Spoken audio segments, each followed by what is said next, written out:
Pourquoi Osiris parle de la fortune de l'émir du Qatar? C'est ceux qui pop aux alentours, veulent l'ordre de l'émir du Qatar, Bilou de Betancourt. La fortune de l'émir s'élève à peu près 2,5 milliards de dollars. Quant à celle de Bill Gates, fondateur de Microsoft, et celle de Liliane Bettencourt, actionnaire et héritière du groupe L'Oréal, elles s'élèvent respectivement à 131 et 36,1 milliards de dollars. Avant la tempête, c'est tout calme.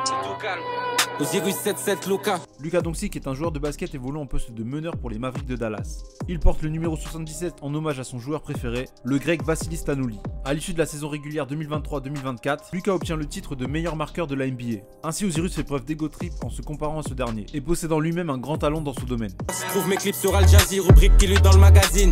Al Jazeera est la chaîne de télévision la plus regardée dans le monde arabe depuis 2001. Politiquement engagée, elle montre ses propres images des bombardements américains sur l'Irak en 1998 et s'oppose à l'interprétation faite par les chaînes nationales arabes minimisant ces bombardements. Faux drapeau comme l'OMS ou l'OSS. Le faux drapeau est une ruse militaire consistant à se faire passer pour un de ses ennemis afin de faciliter une attaque. Cette action est considérée comme un crime de guerre et plus précisément comme une perfidie. L'OMS, c'est l'Organisation mondiale de la santé, une agence spécialisée de l'ONU pour la santé publique. OSS pour Office Strategy Services, une agence de renseignement américaine créée pendant la Seconde Guerre mondiale. Elle a depuis été remplacée par la CIA. Ici, Osiris fait référence à plusieurs théories du complot impliquant l'OMS et l'OSS dans des ruses de faux drapeaux. On peut par exemple parler de l'opération Northwood.